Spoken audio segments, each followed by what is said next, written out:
Shalom, everybody. Welcome back to another episode of the Almond House Upper Room After Hours. It's been a minute.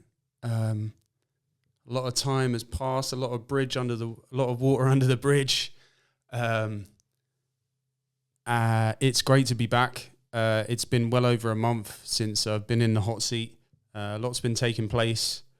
And it's a pleasure to be back. So thanks for joining me. Yet again, we've got a lot to get through, action-packed as ever. But I really appreciate you taking your time as ever with joining me. It's to say that this episode is a bit of a melting pot of some contributing factors into what we're going through today. I'm really looking forward to getting into it and walking this one through. So first and foremost, I think I want to give a shout out. I'm always advocating for use of the comment section because it's something that I like to go through. Shout out Brandy D33. Every time I see a new podcast notification from you, I have to stop whatever I'm doing. I mean, thanks. So yeah, that means a lot. I have to stop whatever I'm doing and play the first 10 seconds because the intro music is life-giving to my soul.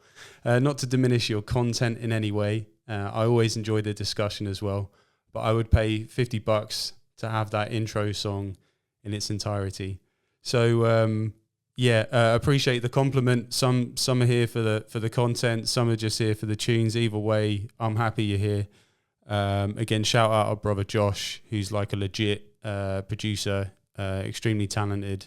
I think we shouted him out in the very first episode. I'm hoping maybe perhaps one day we can get him on the show and have a little sit down because he's got a great testimony with regards to his experience in the music industry, and perhaps we can put a link in the description. He's on Instagram and all that jazz. So nice one, Josh. You've got a fan there. Since the last time we've sat down, we've had the end of the Fall Feast. We had the Feast of Trumpets, the Feast of Tabernacles, Sukkot. And I think with everything that's taken place of late and the season that we're going into, it'd just be good to touch on Sukkot, especially from our perspective. It was such a blessed time. And I guess it's important to actually highlight the things that we do as a fellowship and to celebrate those things because it's a privilege to be part of. And again, a lot of what I'm doing here is highlighting some of the maybe not so pleasant elements of what takes place in the world. So I think it's important that we balance that out with why we do what we do. And Sukkot was just such a culmination of so much effort over the course of the year. So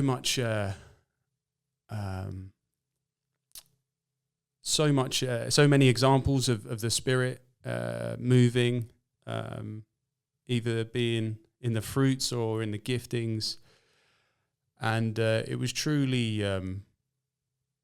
it's truly an amazing witness to be part of. Is that as Bible believing Christians, we advocate for what is actually written in the scriptures, and to show that and to be part of that was just an absolute privilege. And I just pray that and I hope that those that follow the Moedim, that follow the holy days, as it were, as ordained in the scriptures, I really hope that you had a blessed time. I really hope that it's galvanized and boosted you to move into this next season. Of course, as we go into the new Torah cycle, I just hope that all of those experiences were sealed. And how did that get in there? It was just so much joy, so much love, so much compassion. It was just action packed. shout out to everyone that was involved, to all of the leadership, to everybody that came from all parts of the country, from across the pond. It was truly an amazing time, and thank you to everyone involved, and I hope that really bolsters you for this next coming season. Now, the reason why I start here is because we had an overlap with Sukkot, and on the 8th day, obviously we had the beginnings of what's now taking place in the land in Israel. Now, I think I mentioned in the very first episode that I'm not proclaiming to be a prophetic newscaster or a reader of the times in that context. Sorry to disappoint you if you're looking for any sort of commentary, if you're looking for any sort of viewpoint on what's taking place. I'm not your guy, essentially. I have my own personal opinions, and it's not something I'm necessarily afraid to share. I just feel like there's a plethora of platforms out there. There's plenty of either mainstream content or even Christian content providers that are doing their best to make sense of what's taking place. Now, obviously, you have different elements, whether some people think there's a prophetic fulfillment taking place, the Ezekiel 38, or any number of scriptures that people are trying to line up with, and that's absolutely fine. It's just I'm not the guy for that. I don't feel like I'm either qualified in the scriptures to do so. It's not my position to do so. I don't feel like I'm informed enough geopolitically with the history, the context of the modern history of the land and all the dynamics. Again, I know what I know, but I don't feel like I could do the subject justice. So what I will say is tune into our next Parsha, which is Noach Lech Lecha with Joe. That will be released this coming Friday, I believe. And I think he does a great job amalgamating the Torah portion itself with the current situation and the climate that's taking part right now. So that's my piece on that. With that being said, I think that does dovetail into the main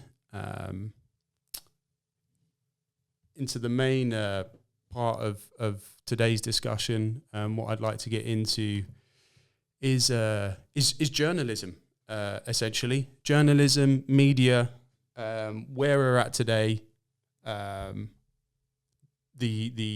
Again, because I'm limited for time,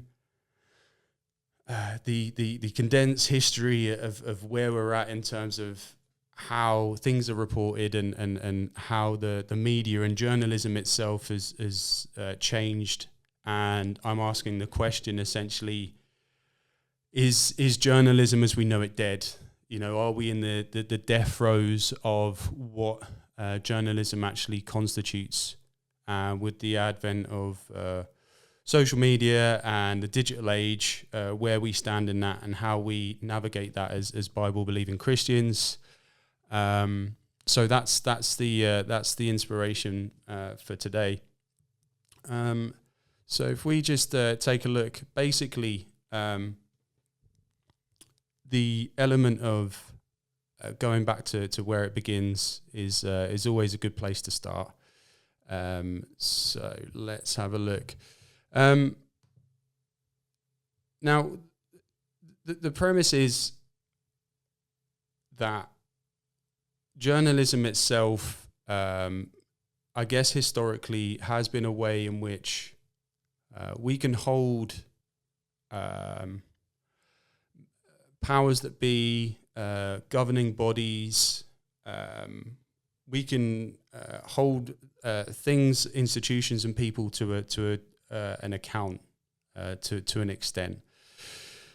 People throughout history document things that take place, and there is a degree of transparency of how history is recorded. And I thought this was an apt topic given recent events that are taking place, And obviously just my own personal experience of how I consume media and journalism, and how by a way I found myself in that realm of what it feels like to be either censored,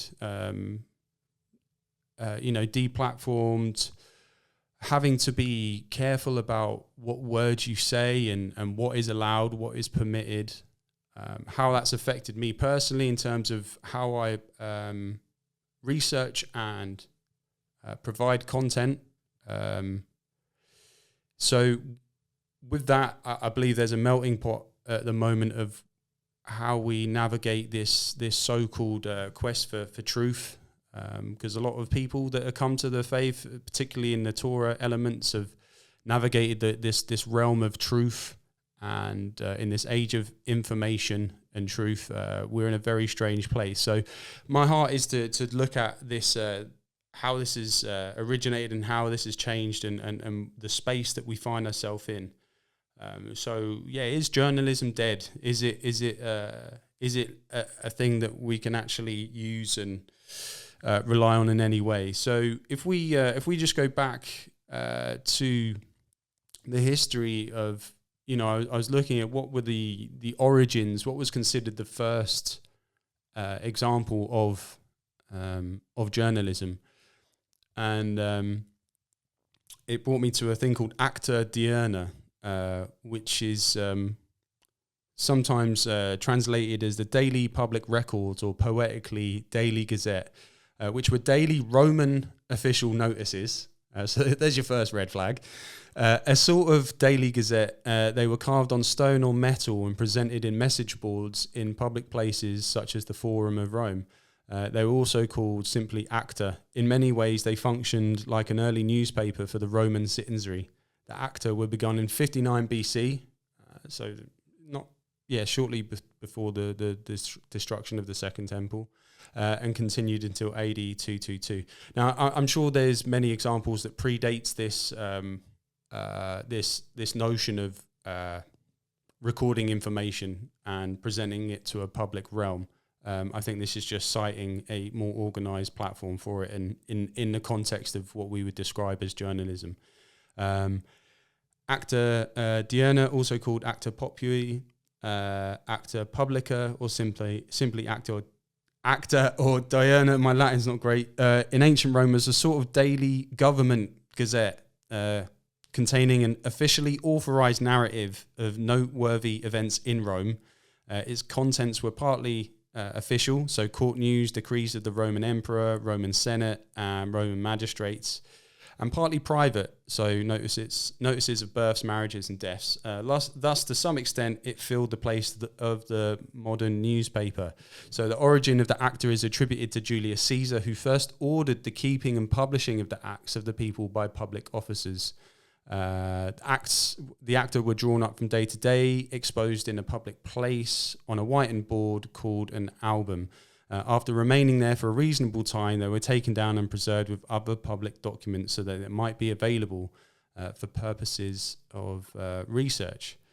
And then it goes on to describe the evolution of that. So just on the premise of the origins of a government organised and affiliated way of recording information that could be transmitted then to the public. If we then go on to the origins of the printing press, again, we've got the languages in what we would refer to as the modern press.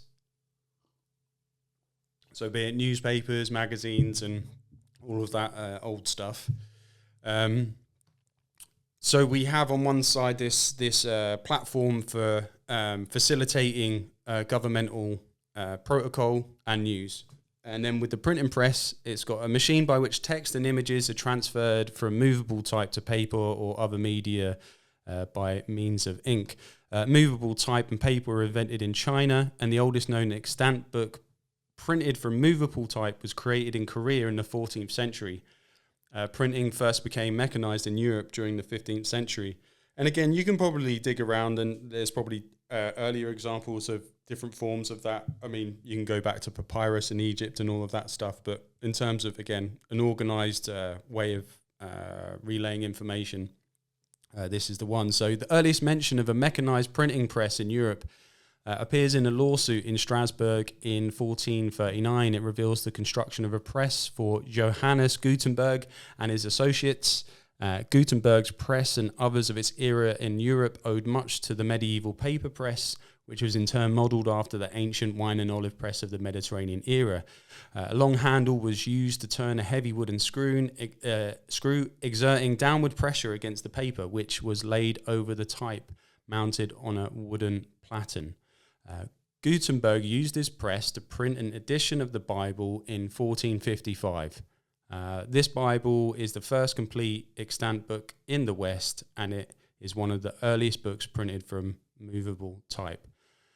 Now, again, so you've got this beautiful composition here of the advocacy of, this Gazette format to convey a message from a government. And then on the other side, you've got this wonderful invention of the printing press, which allows the Word of God to be printed and to be accessible to certain people. So you've got the early coming together of how man and people want to convey information to the public. So with everything that's taken place with regards to censorship and the era that we're in, I thought it'd be good to have a look at the evolution of the concept of journalism. And I came across this paper which was citing the origins of journalism studies, so it's looking into journalism itself, but I thought it provided quite a good commentary in terms of what we see today. So I've got my glass of water because I'm going to be doing a lot of reading, which is a byproduct of me not really knowing how much video content I'm actually able to show. So if you get bored of my voice, I do apologize. It's just a bit of a nightmare trying to navigate what video and content we're actually allowed to share for different reasons. Anyway, I digress. The origins of journalism studies are somewhat imprecise. While Jorgensen and Hanich identify 4 phases in the history of journalism research: normative, empirical turn, sociological turn, and global comparative turn. The normative theories of journalism studies research are generally viewed as emanating from German social theorists from the mid-19th century, who were more preoccupied with what journalism ought to be rather than the production of news. Okay. Classic studies on journalists and editorial structures, such as those on gatekeeping, news values, and agenda setting, signal the empirical turn in journalism studies alongside those studies that preceded them, which were based on administrative research and conducted by scholars such as Carl Hovland, Paul Lazarsfeld, Kurt Lewin, and Harold Laswell. Their work within the social sciences had a profound impact on the production of knowledge about journalism, drawing on experiments and surveys to understand the working of the news media. So there's people who've been incredibly studious about how journalism works in a modern context. Now, most of the work in the 1950s came from outside sociology, and it was not until the 70s that sociologists' research in journalism studies began to emerge, producing crucial insights for the development of the field. Sociology built a body of work enabling a coherent narrative of existing practices in journalism and news organizations. Research in the 70s and 80s primarily focused on news production practices in the United States and the United Kingdom, using interviews, direct observation, and ethnography. That's the study of like cultures and practices of different people. Researchers explored routinized practices, power relations, and institutional connections from a critical perspective. It is a period often characterized as the golden age of production studies. Now, this is where it gets interesting. Increased globalization and the development of new communication technologies saw the 1990s identified as the beginning of the global comparative turn, in which researchers began to conduct more international and comparative research, as Loffenholtz and Weaver asserted. Journalism research can no longer operate within national or cultural borders only. Questions were asked as to how can journalism studies be reoriented to the global in a way that does not conceive of other journalisms as separate, nation-based sets of practices, institutions or ideologies, but as globally interrelated. So you have this notion of how journalism is localized to communities, and with the advent and development of globalization, there's that word globalization, this oneness of the world, how you can then orientate your commentary on that because it's becoming more uniform essentially, and this will tie into the overall arc of this. Now, the global turn also involved work which called for a reaction against the self-absorption and parochialism of Western media theory. Again, that's the narrowing of a perspective, is parochialism. There was a reaction to dominant debates in journalism studies, still largely centered on challenges and dilemmas faced in the global north. Other scholars extended this call across the journalism curriculum, as well as the research agenda, to include a reorientation towards the global rather than just give a nod to the rest of the world by having a module on global journalism or international reporting. Perhaps the only niche looking south was the work on development journalism conducted during the 60s and 70s. The majority of this work concentrated on normative ideals suitable for newly independent countries, rather than copying the types of journalism left by imperial empires. In recent years, the debate about development journalism has centered on its definition. Journalists as agents of social change, nation builders, partners of government, watchdogs, guardians of transparency, non-adversarial, communitarians. Even the term itself has been criticized for being hollowed out and to an anachronistic concept. So you have this idea of how a journalist itself can then be used in these different agencies, whether it's to perpetuate a government move, for social change, and for guardians of transparency. That's the truth, as it were.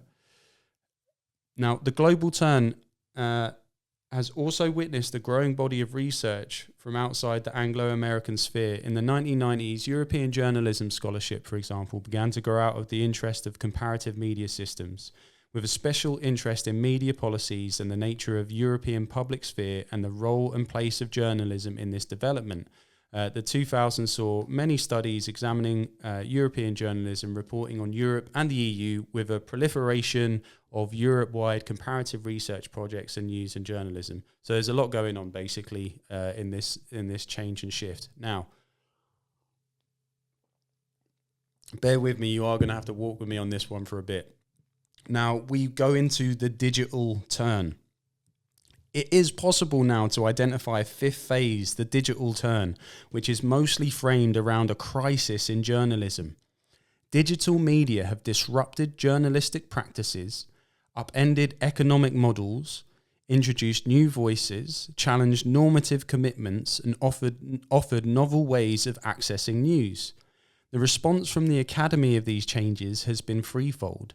The first is reassessment, or rather a replay, of the sociological turn to fit the new environment in journalism.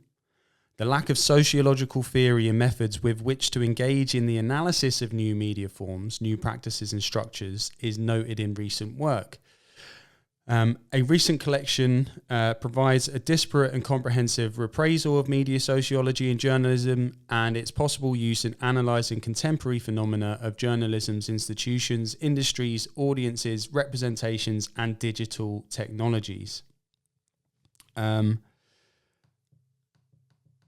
A further volume edited proposes a cultural sociological approach to the crisis of journalism that draws attention to the cultural commitment of journalism itself. Within the sociological response, journalism studies are also seeing the return of ethnography and network ethnography, whether it goes on, and basically Here we go. Yeah, the second response signals attempts to new definitions and theories of journalism. Scholars searching for a framework to analyse new forms of producing news in the digital age argue the need for multidisciplinary work to comprehend a new paradigm. So it's all changed, it's switched up, and they need to assess how this is facilitated with the role of technology. This multidisciplinary approach has led to new work, for example, on hybridity, which focuses on the heterogeneous domain of news and journalism and time. Heterogeneous is a mixture of different things. It argues that traditional journalistic values of impartiality and objectivity and fixed notions that combine journalism to news and information have lost much of their credence and authority. These categories have come to coexist and interact with other notions and values which have emerged, like immediacy, appeal, and effect. So it's suggesting here this negating of the original purpose of journalism to convey the truth, but it has in turn led to other areas like immediacy, appeal, and effect. So how fast it comes, the breaking news, how it can reach an audience, and how you can get viewers. The digital turn has led to other scholars proposing new definitions or classifications of journalism, such as ecologies of news and boundaries of journalism, new normative perspectives, new theories and reimaginings, and journalism and democracy. So this is all a bit scholarly and wordy, but I thought it encapsulates this shifting of what journalism was and the space in which we now find ourselves in this digital age. So the question is journalism dying? Because to the average Joe on the street, journalism largely constituted the newspapers, the broadsheets, the magazines, TV and radio, all of these old forms of media which we've well arguably shifted away from. And so, yeah, that question of is journalism dying? Let's have a look. So when you put the above query into a search engine, the results you receive are varied. Some believe that it is struggling to survive, while others point towards its continued evolution as a counterpoint. So you can't. It's hard to go on a mainstream news website without them asking for money, basically, whether it be a subscription or a contribution, because they're on the backside. Those who think newsrooms are on their last legs point towards the US Bureau of Labour Statistics, detailing that the newspaper industry has lost more than 50% of its employees since 2001. For any industry, that's a serious cut. However, others believe that the news media is evolving, finding new business models that don't fit into the traditional newspaper guise.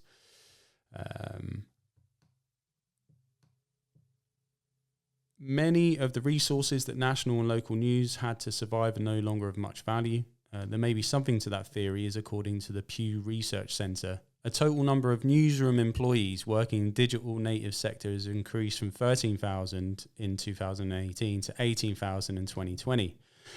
This is a clear illustration of where many of us are spending our attention these days. So again, the movement from analog to digital, essentially, it's coming away from the printing press into the matrix of our screens. This is a clear illustration of where many of us are spending our attention these days. On the one hand, many of the resources that national and local news had to survive are no longer of much value, while on the other, social media, podcasts, and digital news in general are exposing people to more information than ever. And again, we're going to get into this notion of the shift, which could be perceived as a good thing, and how we got to the point where we are today. Of course, it hasn't just been traditional newspaper journalism that has been questioned in recent times. Not so long ago, there were stories detailing lost jobs in online news sources such as Vice, BuzzFeed, and Huffington Post. However, there is little doubt that traditional media is losing ground to digital media. For instance, research has shown that around 86% of Americans are getting their news from digital devices. Meanwhile, the same study has also shown that only 10% of people are regularly getting their news from print. What about the trust issues? These statistics alone would suggest that the journalism ecosystem is alive and well, but its consumers have just migrated. The difference between digital media and print may be one of the reasons why people are asking the welfare of journalism. Often digital publications rely on yellow journalism or sensationalism to attract readers. I don't think that's anything new, but anyway. People know that fact checking is taken seriously when it comes to known newspapers. However, some of the news media which appears on social media has caused concern. Here we go. Now, misinformation and here we go. Fake news have become part and parcel of the online experience there, leading many to ask about the future of journalism. Never was this more true than during the pandemic, when stories were littered across the internet without any due diligence, often to further an agenda. This information came from people without journalism degrees, from people who never worked as news reporters. Despite this, fake news still manages to damage journalism's image. Many readers struggle to distinguish between genuine news outlets and perpetrators of fake news. A recent study from Statista demonstrated this, where only a quarter of American public said it would be confident in spotting online misinformation. And we'll get more into this element of fake news as we go. Now, the same study showed that almost 40% of Americans accidentally shared fake news online, while almost 70% admit that it causes confusion when it comes to news stories. It doesn't help that gonzo journalism sometimes blurs the boundaries between both.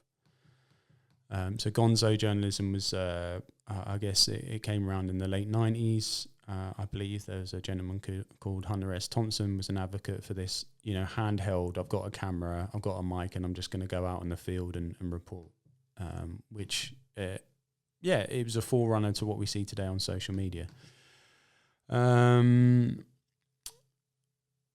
If journalism is indecipherable from creative writing, you may be asking how it can survive. Of course, the other side of the coin is that we need good news reporters to disprove all the fake news.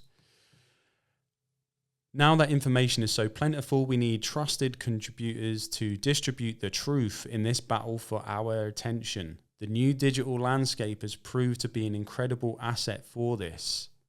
For instance, the New York Times reported a record $708 million in digital revenue for 2018. Of course, some of this income reflected its reporting on President Trump and the search for credible bylines in a sea of questionable truths. It was a time when misinformation was plentiful, so more people were willing to pay good money for actual journalism. I don't think I need to read any more from this article, but essentially it's this the beginning of a shift to a digital realm, and how this notion of fake news and misinformation needs to be managed. Now, before we get to that, I just want to touch on the death of the old school. We got this gentleman here, Rupert Murdoch, who was a media mogul, an Australian gentleman who was, he just owned the media in the world, basically.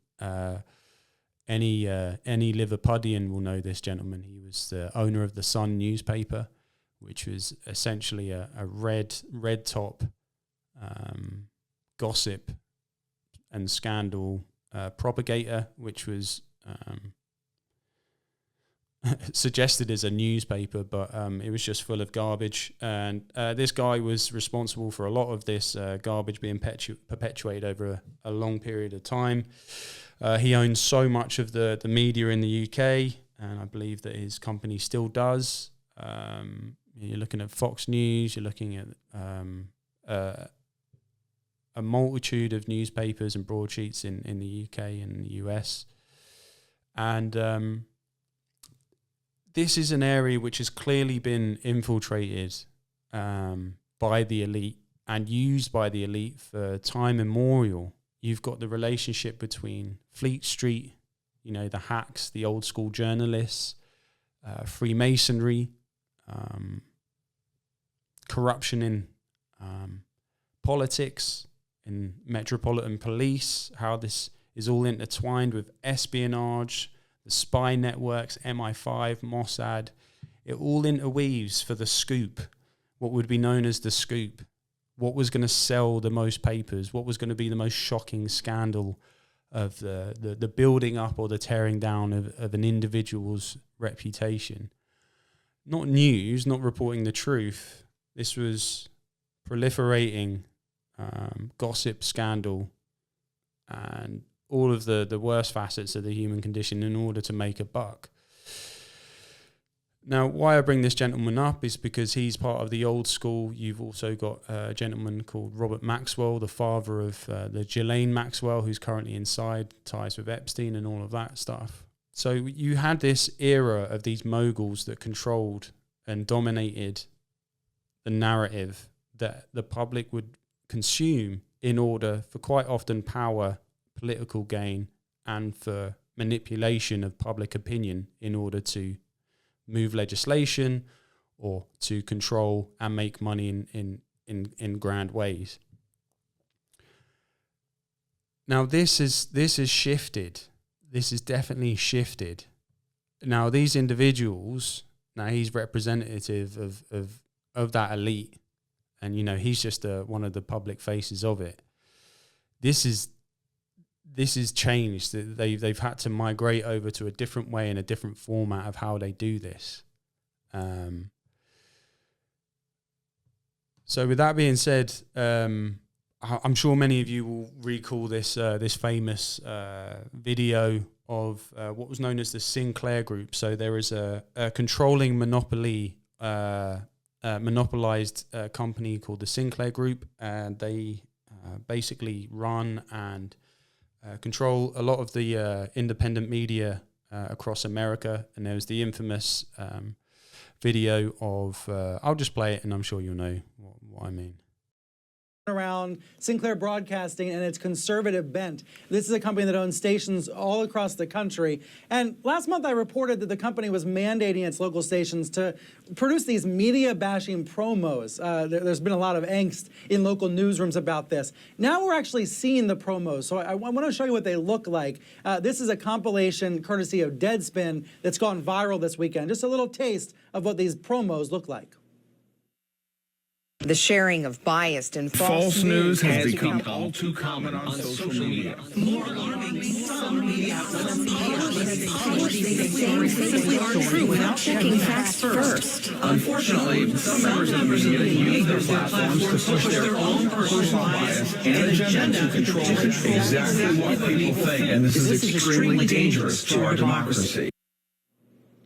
I think you get the idea there, what's going on. All these anchors and all these markets are required to read this script. And these guys go on. But this notion of control media, perpetuating a narrative or a flow of information in order to manipulate and control the majority of people.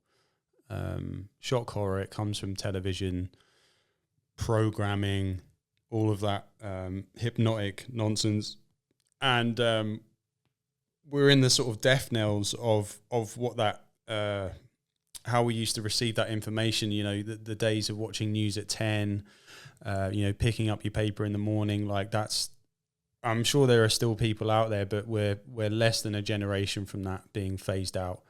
As we move into this digital realm, and we see these old institutions, these companies trying to keep up with that, some successfully, some not so successfully, but behind all of these shifts, it's still the same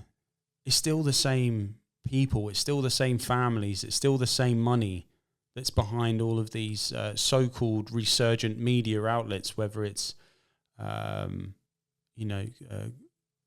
what's the Great Britain News or LBC, like these ones that kind of come out with these right-wing leaning, which sound quite good on the outset, kind of stories, and these hard-hitting, no, we're here for the truth, these essentially controlled opposition, which on the face of it, they seem like they align politically to a right-leaning sentiment, but then it's just the same people behind it. So as these dinosaurs desperately cling on to how this is evolved, we go into this era of YouTube and self-platformed influencing individuals. You know, like I said about the gonzo journalism, it just YouTube was like a massive shift in that. And this brought back some memories. So the original YouTube was launched in 2005, and for those that were old enough, the original YouTube like login page. We have the beginnings of I think what our brother Jack refers to as the Wild West of the internet. Now, I'm not here to school you on the history of the internet, but obviously when you go into the background and the sort of military origins of it, the way in which it's used by certain organizations, it's often presented as a tool of entertainment or a tool of convenience for the people, but essentially it will be driven for profit, and chances are it's not for our benefit.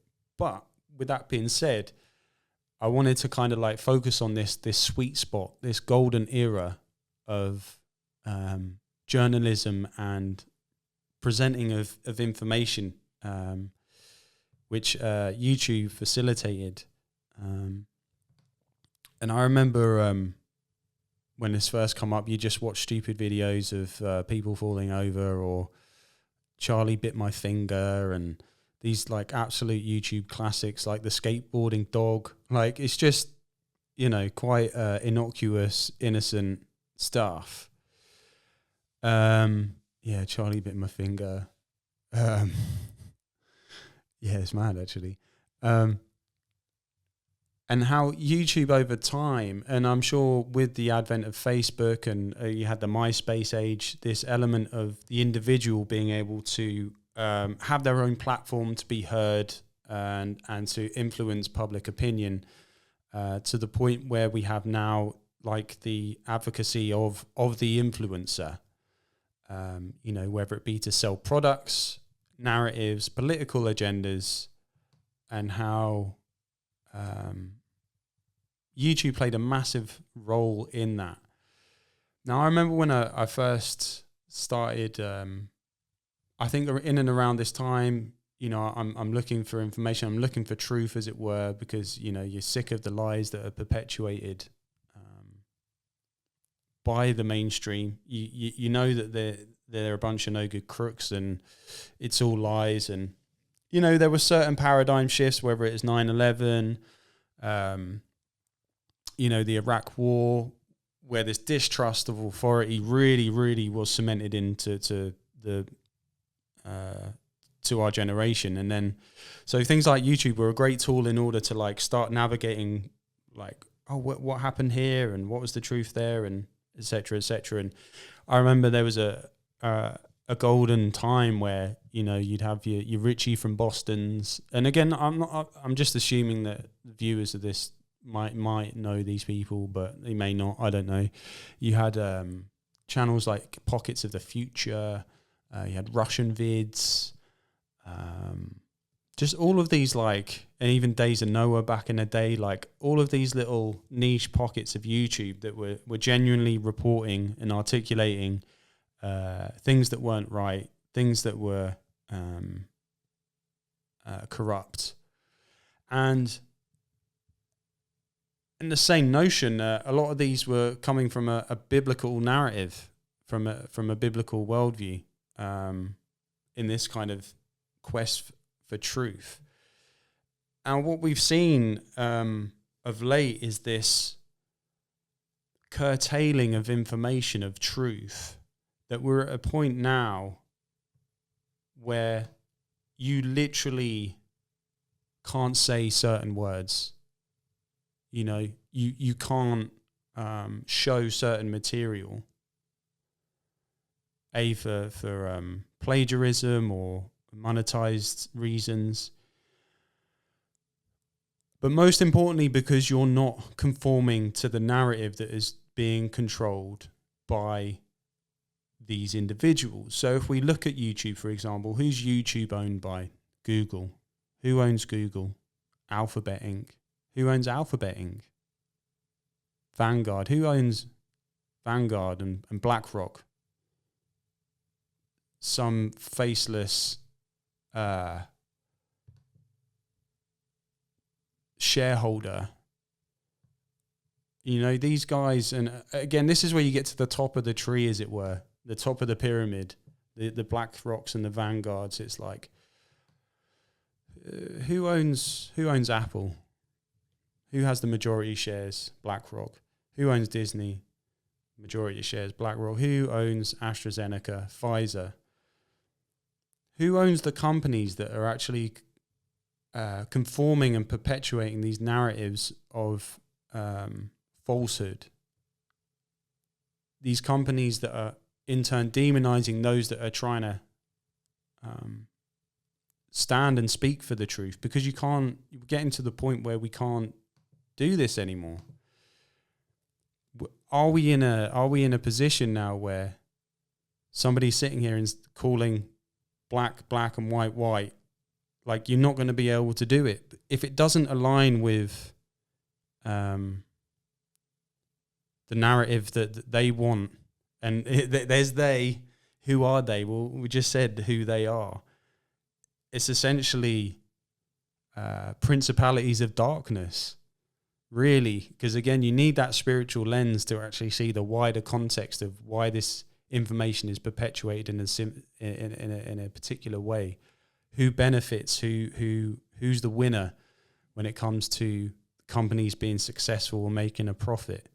Whether it's from pandemics or wars, rumors of wars, pestilence, famines. Who's standing to make a profit? It's the ones that are controlling the narratives that are able to be perpetuated on these platforms, which at one point it was a Wild West. People could go out and say it, but now it's curtailed to a point where you have to be so careful, because when you do say too much, you do get deplatformed, you get demonetized, and these other platforms are not good enough. You know, your Rumbles and all of that. Like, these guys get deplatformed. They try to keep the momentum, but it just fails. So it just got me wondering, like,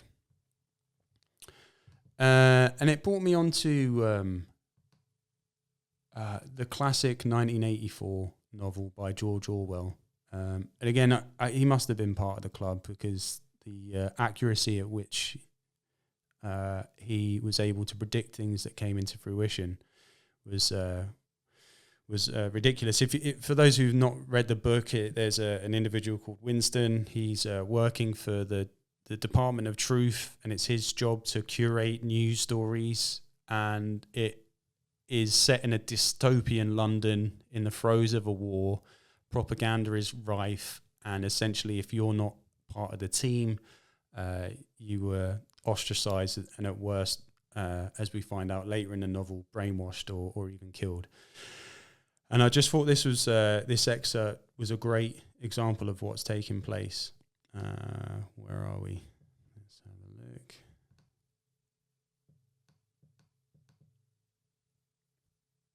On alternative facts. The frightening thing he reflected on for the 10,000th time as he forced his shoulders painfully backward. With hands on hips, they were gyrating their bodies from the waist, an exercise that was supposed to be good for the back muscles. The frightening thing was that it might all be true. If the party could thrust its hand into the past and say of this or of that event, it never happened, that surely was more terrifying than mere torture and death. The party said that Oceania had never been in alliance with Eurasia. He, Winston Smith, knew that Oceania had been in alliance with Eurasia as a short time as 4 years ago. But where did that knowledge exist? Only in his own consciousness, which in any case must soon be annihilated. And if all others accepted the lie which the party imposed, if all records told the same tale, then the lie passed into history and became truth. Who controls the past, ran the party slogan, controls the future. Who controls the present, controls the past. And yet the past, though of its nature alterable, never had been altered. Whatever was true now was true from everlasting to everlasting. It was quite simple. All that was needed was an unending series of victories over your own memory.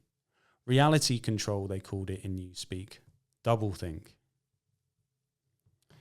To know and not to know, to be conscious of complete truthfulness while telling carefully constructed lies, to hold simultaneously two opinions which cancelled out, knowing them to be contradictory and believing in both of them, to use logic against logic, to repudiate morality while laying claim to it, to believe that democracy was impossible and that the party was the guardian of democracy, to forget whatever it was necessary to forget, then to draw it back into memory again at the moment when it was needed, and then promptly to forget it again, and above all to apply the same process to the process itself. That was the ultimate subtlety, consciously to induce unconsciousness, and then once again to become unconscious to the act of hypnosis that had just been performed. Even to understand the word doublethink involved the use of doublethink. Sometimes, indeed, you could put your finger on a definite lie. It was not true, for example, as he claimed in the party history books that the party had invented aeroplanes. He remembered aeroplanes since his earliest childhood, but you could prove nothing. There was never any evidence. I think that that excerpt really encapsulates this, the notion of the shortening of the memory, the inability to retain information. Everything is shortened up. YouTube shorts and short videos on social media, so that the brain can't really facilitate and work to full capacity to retain information. And this next excerpt, I think, says a lot. This is titled on Lying to Make the Leader Look Good. Winston dialed back numbers on the telescreen and called for the appropriate issues of the Times, which slid out of the pneumatic tube after only a few minutes' delay. The messages he had received referred to articles or news items which, for one reason or another, it was thought necessary to alter, or as the official phrase had it, to rectify. For example, it appeared from the Times of the 17th of March that Big Brother, and we all know about the synonymous comparison of Big Brother to Lucifer, essentially. That's a different thing, but in his speech of the previous day, he had predicted that the South Indian front would remain quiet, but the Eurasian offensive would shortly be launched in North Africa. As it happened, the Eurasian High Command had launched its offensive in South India and left North Africa alone. It was therefore necessary to rewrite a paragraph of Big Brother's speech in such a way as to make him predict the thing that actually happened.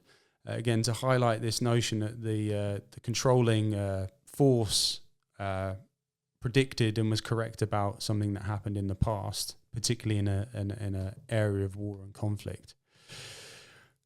As soon as all the corrections which happened to be necessary in any particular number of the Times, which is the paper, had been assembled and collated, that number would be reprinted, the original copy destroyed, and the corrected copy placed on the files in its stead.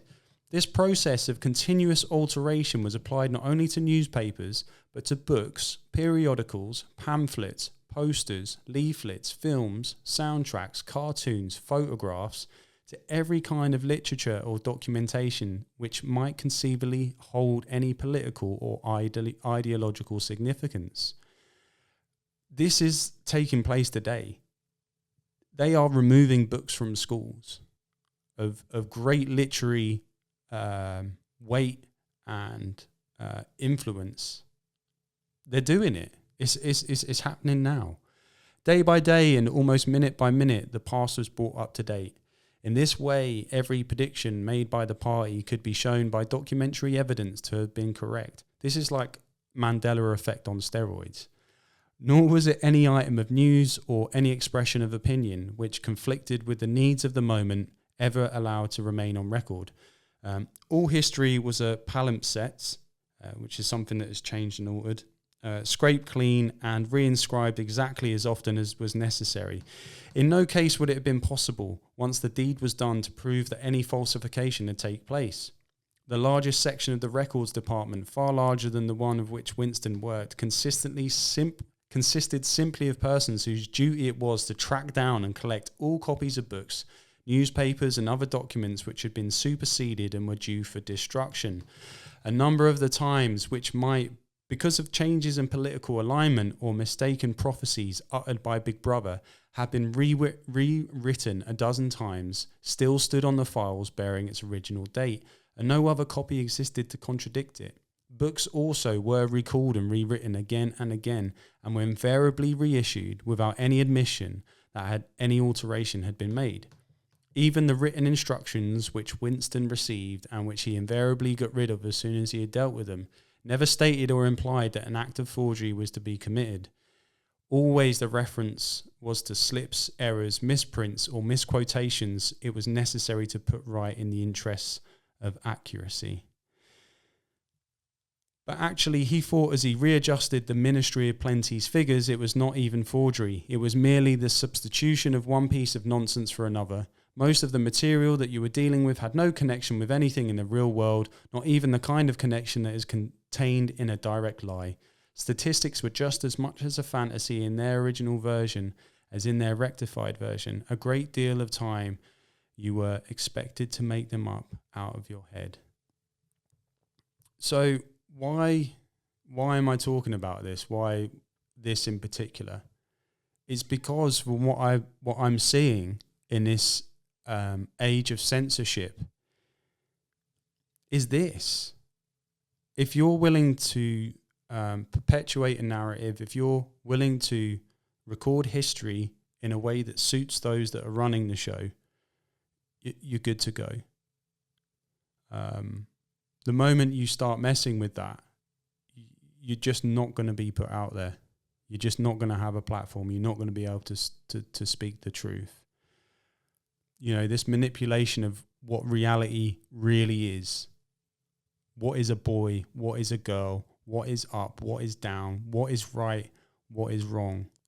All of these in real time are being manipulated and changed in order to control and make profit for those that are in control of the world.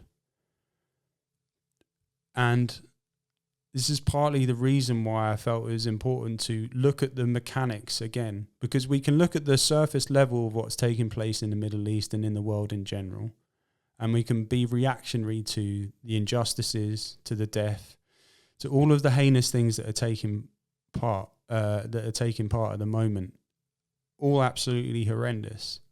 But deeper underneath that is a machine that's been in operation for a long time. So the reason I'm presenting this is because we do need to be careful about the information that's being presented to us, the emotions that are attached to it, and how we deal with that information. We need to question everything. We've got the advent of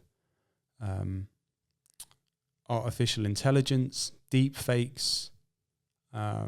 It's very hard to actually discern what is genuinely real, what has taken place, and what has been made up and shown. And part of the arcs within 1984, which is fascinating, is that it shows so-called conquests and so-called things that take place in the war. I'm not saying that this is applicable to what's taking place now. I'm just saying we need to be careful about how information is presented to us from the powers that be. What is the motivation and what is it pushing us towards? Now, I said at the outset about this movement towards a globalized version of journalism because they want a unified narrative. They want something that conforms to a direction. And it says that we're not to conform to the ways of the world. And I think this is included in that even the very elect will be deceived. So I don't have the full answers, but what I do have is a sense of unease of, I believe these are the same powers and principalities that are operating behind the First World War, the Second World War, and what's taking place today. Freemasonry is well alive in the Middle East as much as it is in the West. So let's not be deceived in terms of what people are saying and how they're saying it, no matter how innocuous that information comes from, whether it's social media, smaller platforms. It's just we're in such a very, very strange place with regards to information and how that's presented. And I hope that this brings a bit of context to where we're at in that. And as you know, it raises the question: what is the future like? Is it? Are we going to have to go back to radio? You know, like little transistor pirate radio stations to actually network and for information, good information to be shared. I don't know, but this area, this place of interaction and sharing of information, it's really, really been curtailed is the most polite way I could say. And those that are able to express and are able to maintain a platform, you have to question as to why. So the biggest underlying principle of this, why am I talking about all of this? What's the point? Because you're talking about newspapers and the internet. What does it matter? It matters because of the gospel, and it matters because of the word of God. Because if they're willing to change and manipulate truth in this context, then they are willing and ready to change the word of God and to change the gospel. So what I am advocating is that we are coming to a point where you have the only written text that you can truly rely on is your Bible. And again, we can get into the intricacies of translations and transliterations and the fallacies of, you know, I'm not fussed about that. We had a great conversation at Shabbat about how amazing it is to cross-reference, and we have all the different translations. The important thing is that in Jeremiah it says that the word will be written on our hearts, and that's very important. Now, I'm not suggesting that we need to go to the school of Gamaliel and be able to recite the Torah from my head. Like, if you can do that, praise Yah. I can't do that. But there are certain fundamental principles of the word that need to be etched in my heart, because we don't know what's going to take place in the future with regards to how they control and change the word of God to perpetuate an antichrist narrative, which is what we're seeing in the so-called church with regards to affirmation and inclusivity and all of that. Surely God didn't say. So we just need to be, that's the heart behind all of this. Get into your word, know your word, because they're probably going to come for it, if not already. So just to finish on this ramble of journalism, where are we today? The New York Times help wanted, looking for an AI editor to start publishing stories. The New York Times boast all news that is fit to print. That's news used to be written by humans, but it looks like the Times is going to let bots do their journalism. They're looking for a senior editor to lead the newsroom's efforts to ambitiously and responsibly make us generative artificial intelligence. I'm not kidding. How the mighty have fallen. It's on their job listings. Have we reached the end of civilization now? This editor will be responsible for ensuring that the Times is a leader in Gen AI innovation and its applications for journalism. They will lead our efforts to use Gen AI tools in reader-facing ways, as well as internally in the newsroom. To do so, they will shape the vision for how we approach this technology and will serve as the newsroom's leading voice on its opportunity as well as its limits and risks. There are qualifications for this job, which pays whatever. Now, this is where we're at, and why I highlight the AI element is because it shortens everything up. When we were reading about Winston in 1984 and how he's having to manually curate and change and do they've got the algorithms. Like, the AI is there so it can just boom, boom, boom, boom, boom. It's instant. The time is so quick, so it enables this propagation of falsehoods so much more effortlessly and economically than having a guy cutting and pasting and sending it down a tube or whatever. it's here. So it's a way in which they can curate this information in a way that's like so quick. So I hope that made sense, and that I painted a bit of a picture there. Like, you're going to have to be your own journalist. You're going to have to be able to ascertain your own information. Like, where are your sources? Like, where are you going to get your information? Like, what's your research saying? Are you just still waiting to be spoon-fed? Or are you actually citing the documents firsthand? And again, that's part of the difficulty of commenting or being part of the narrative that's taking place today, is like, I don't know, I'm not there, I don't know firsthand. So you have to go through a process of sourcing the legitimacy of that, and actually discerning as best as you can. So that's journalism. I hope that makes sense.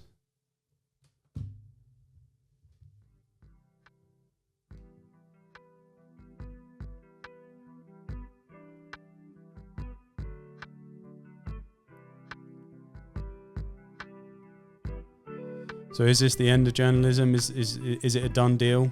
Is there still a little bit of gold to come from this era?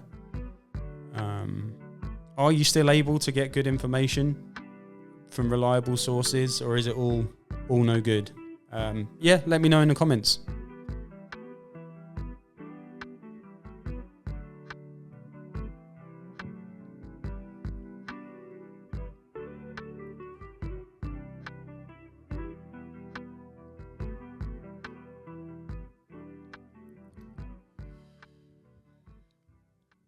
Right.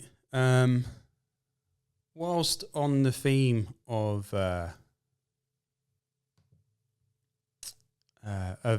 journalism and printing and all the rest, I came across this actually, like, literally this morning.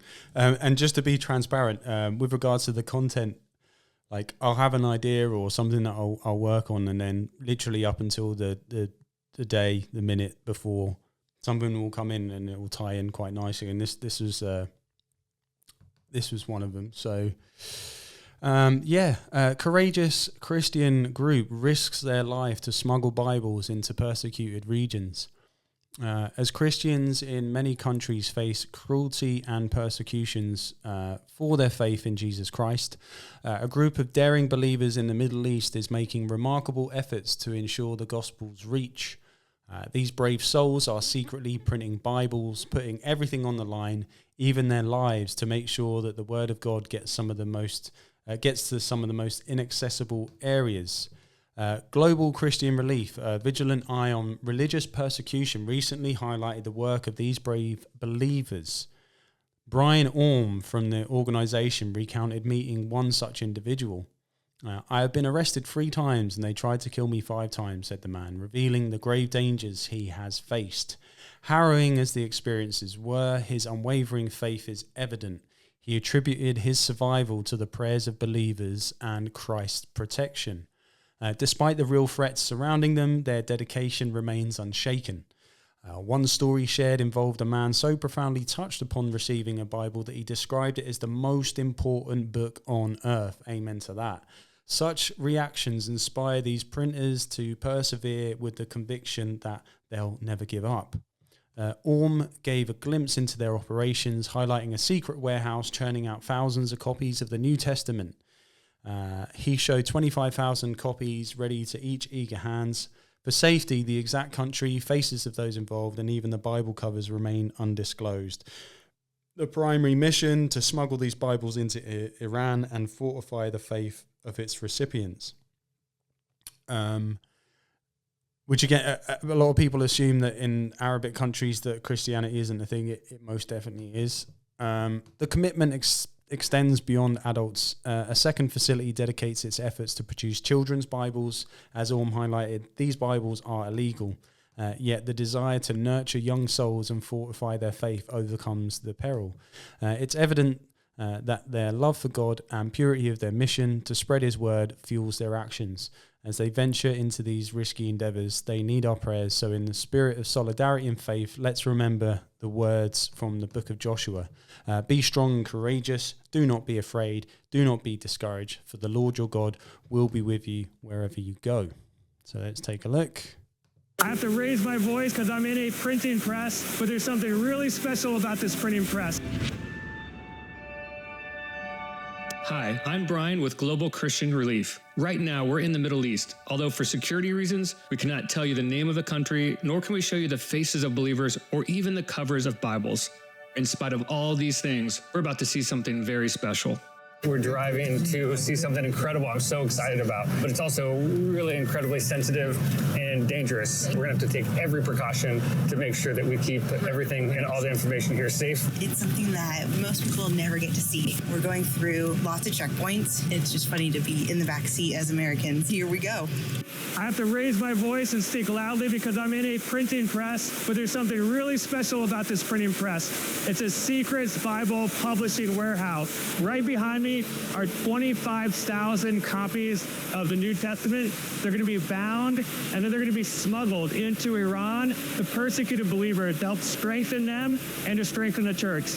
This is only made available because of your prayer and support. I'm so excited even just to be here, to see the action, to see all of the printing happening, and to see the wonderful workers behind the scene, which we can't show you because it's too dangerous.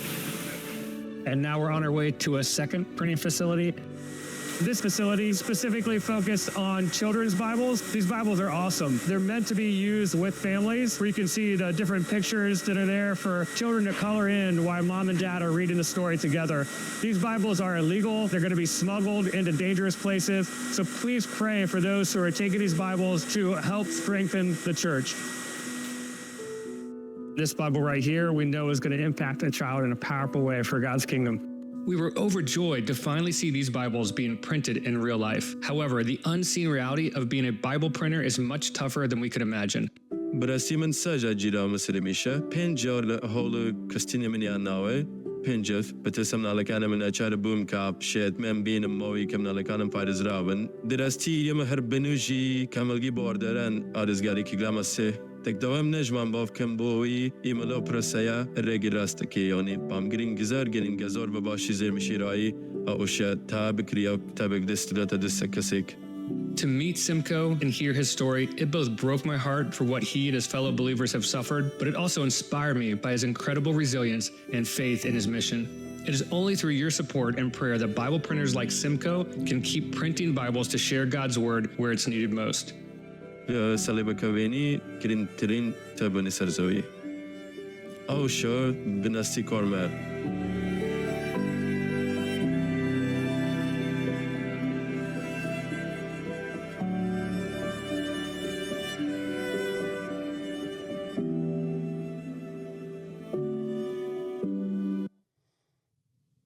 Beautiful. Yeah, I mean, there's work going on, serious work going on to get the word out there, and again, just never take for granted the fact that you've got the word in your possession. It's our daily bread. Cherish it, learn it, know it, let it be part of you, because there is an outside threat to that. So yeah, never take it for granted, and if you're led, keep those guys in prayer because they're doing some amazing work. Now, finally, so I appreciate you guys that have hung around to the end, and for those that know me, I very much like art and drawing and painting and all that good stuff. And again, I came across this literally this morning, and it's just something I thought was really cool, really amazing, and an artist by the name of James Cook.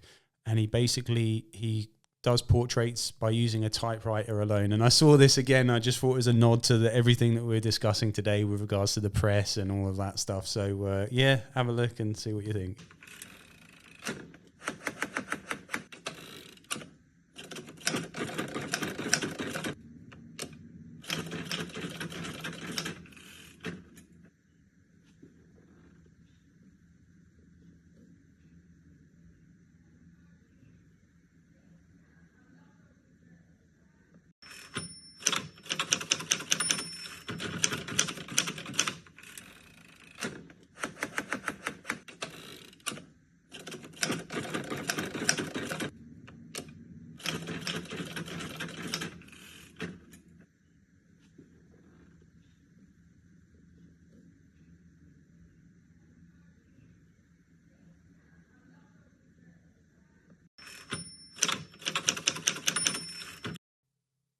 Amazing.